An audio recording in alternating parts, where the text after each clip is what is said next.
bersama saya Nabila Zara dengan NIM B1A1241125 yang akan memaparkan hasil dari review jurnal saya dari mata kuliah Hukum Laut Internasional,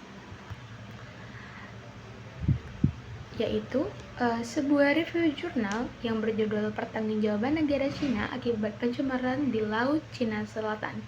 Analisis ini didasarkan pada tinjauan jurnal dari Tatohi Jurnal Ilmu Hukum yang ditulis oleh Jenesa Shushe Matakena dan kawan-kawan. Nah, review jurnal ini saya buat untuk menuntaskan UAS akhir semester pada mata kuliah Hukum Laut Internasional yang akan saya review setelah ini. Jurnal ini bermula dari temuan yang mengejutkan. Latar belakangnya adalah adanya laporan dari sebuah perusahaan citra satelit yang menemukan bukti masif ratusan kapal Cina yang secara sistematis membuang tinja dan limbah mentah di wilayah Western Reef. Hal ini sangat krusial karena Western Reef berada di dalam zona ekonomi eksklusif atau ZEE Filipina. Tindakan ini tidak hanya merusak ekosistem laut, tetapi juga secara langsung melanggar kedaulatan hak ekonomi Filipina. Kita harus ingat teman-teman, sengketa maritim ini sudah diperkuat oleh putusan PCA tahun 2006 yang menolak klaim historik Cina. Oleh karena itu, penelitian ini bertujuan menganalisis dua hal. Pertama adalah sejauh mana hukum internasional mengatur pencemaran ini. Kedua, bagaimana bentuk konkret pertanggungjawaban negara Cina atas Laut Cina Selatan. Para penulis menggunakan metode penelitian yuridis normatif, menganalisis peraturan perundang-undangan, kasus, dan konsep hukum terkait. Hasilnya sangat jelas, Cina telah melanggar serangkaian instrumen hukum lingkungan laut global.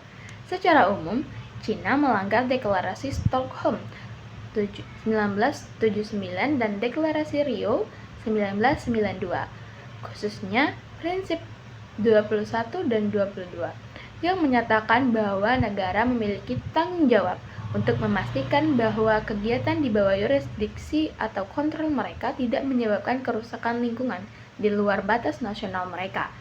Secara khusus, pelanggaran paling signifikan terletak pada UNCLOS 1982. Tindakan ini secara langsung melanggar pasal 192 yang mewajibkan negara untuk melindungi dan melestarikan lingkungan laut, dan pasal 194 yang menuntut negara untuk mengambil semua langkah yang diperlukan untuk mencegah, mengurangi, dan mengendalikan pencemaran lingkungan di laut.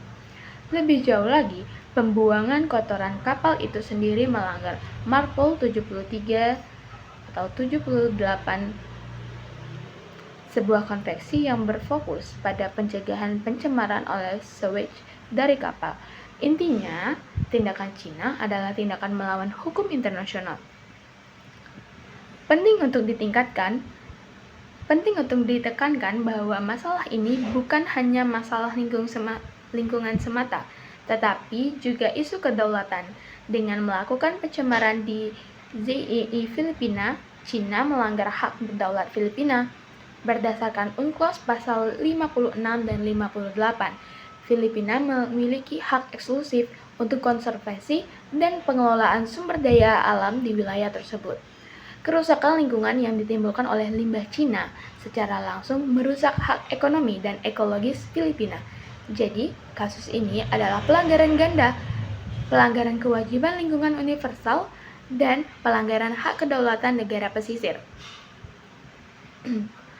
Lalu, bagaimana penyelesaiannya? Jurnal ini menguraikan bahwa sengketa harus diselesaikan secara damai sesuai piagam PBB dan UNCLOS bab 15. Jika negosiasi gagal, Filipina memiliki hak untuk membawa sengketa ini ke prosedur wajib yang mengikat, seperti ITLOS atau arbitrase. Yang terpenting adalah bentuk pertanggungjawaban negara atau state responsibility, karena ada Internationality Wrong Act yang dapat diatribusikan ke Cina. Negara tersebut wajib melakukan reparasi. Reparasi ini memiliki 3 elemen kunci. Yang pertama, restitusi, yaitu upaya mengembalikan kondisi lingkungan laut di Western Reef seperti semula. Kedua, kompensasi, yaitu ganti rugi material atas kerugian yang diderita Filipina. Yang ketiga adalah kepuasan atau satisfaction, yang mungkin berupa pengakuan kesalahan atau permintaan maaf secara resmi jika restitusi dan kompensasi tidak sepenuhnya memadai.